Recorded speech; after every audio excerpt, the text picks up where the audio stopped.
everyone, welcome back to the Red Sofa here at Finished Vehicle Logistics North America. Very pleased to be joined by Tony Stinsa, who leads logistics at International, a commercial vehicle company.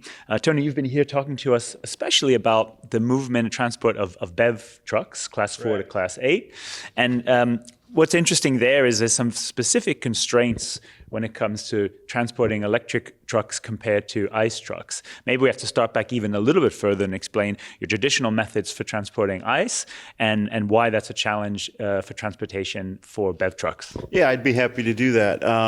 So a lot of the people I met here at the conference today were from the automotive side and a lot of car carriers and people like that. And so one of the distinctions with commercial vehicles is most of our vehicles are transported in a driveaway method. So we either have a driver singling a truck away, or in other cases we will make a deck set, which in normal parlance is like a piggybacked truck, where we have a series of trucks connected and we have the lead vehicle drive. Yeah. So that's different. So that's different, obviously, to the car toll. And then why is it that is a more complicated thing to do for BEV trucks, and what are some of the solutions you use instead? Yeah. So in the driveaway mode, I mean, one of the things we have to do, our average transportation of a truck is somewhere in the 1,000 to 1,200 miles. And you really don't have to think too much about where you're going to be refueling, because fueling stations are ubiquitous. You can get diesel, within 20 miles of pretty much anywhere you might be. But the charging networks have not grown up to the point where we have places where we could charge along the way. So that creates challenges. And one of the things we will likely be doing is having as long as there's a continued mix of ICE vehicles and BEV vehicles being sold at the same time, we may be allowing the internal combustion engine vehicle as the lead, pulling BEV vehicles as one of the solutions. Because in fact, there's also some technical constraints on a lot of BEV trucks in terms of what you would need in order to deck them or to piggyback them. Yeah, one of the things is the vehicles are heavier, but the apparatus that they use to join trucks is typically connected on the truck rails, and some of the battery designs of trucks make it such that we can't get that apparatus in the regular places, and so we either have to modify one or the other, either the truck design or the design of the apparatus that's connecting them. And how is it a challenge to get the modifications on the truck product design and engineering to make it more efficient for logistics? Yeah, one of the things that I think people don't recognize is that a truck that's being sold today, the concept of those trucks probably started being designed maybe 7 years ago. And so there's a long development cycle, and that means that the finished vehicle area needs to move way up into the development cycle, provide our requirements in their design process, so that when they end up having something that comes out of the plant, we can actually transport it. Yeah, absolutely. And that's something that I think as the product matures, as volumes grow, would also naturally follow. You also pointed out, one mode of transport that you're currently using for BEV is lowboy, so a sort of a short haul, a kind of, short low volume, single haul kind of truck, right? But this is also the most expensive. Yeah, lowboy is just, it's another version of a flatbed, but it's lower to the ground. The requirements for that are mainly because the height restrictions and bridges and so forth require us to transport them with a trailer that has a lower profile.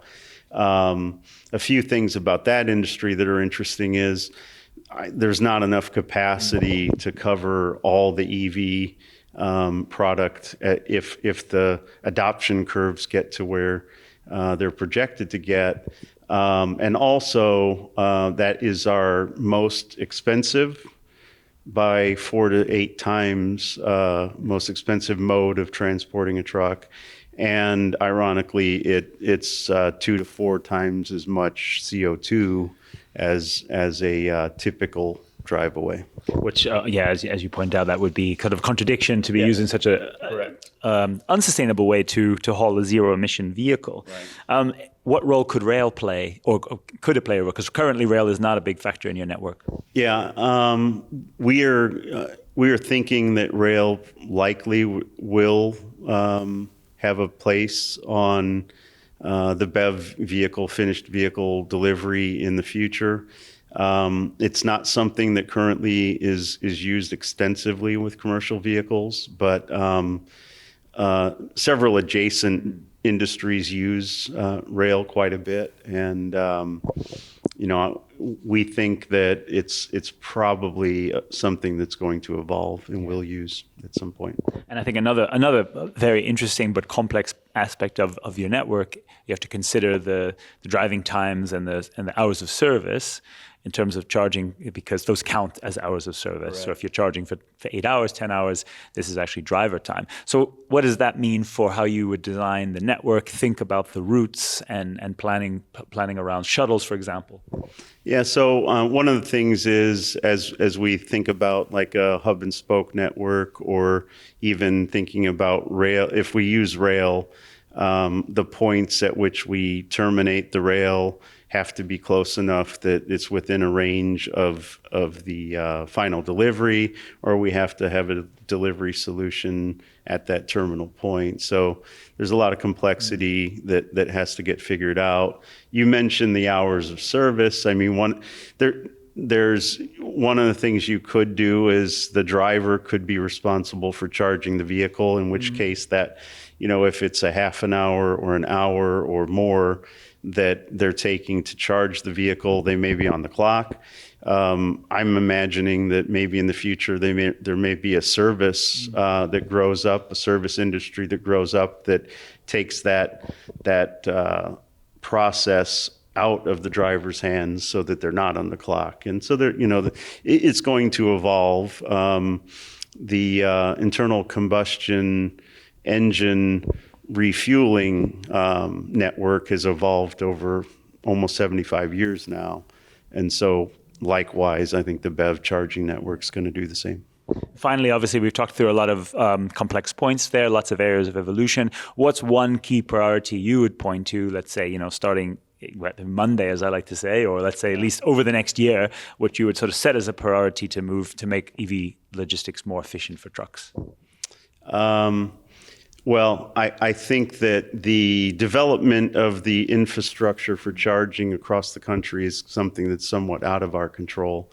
And so I think the things that are more in our control are things like designing our vehicles so that they can be decked in a better way, and thinking through our logistics models that govern which vehicles are the lead vehicle and so forth, so that it's just another new variable that we have to build into our models, so that when we get a mixture of these trucks, we can efficiently deliver them. Fantastic. Tony, thank you so much for sharing all this. It's a real learning for our audience here, but we also hope from our audience that they can help too, right, to think about these solutions. So really appreciate you having. Thanks for following us here. We'll have more on Tony's presentation and more about our discussions about EV logistics at the Automotive Logistics website, as well as here on LinkedIn. Thank you.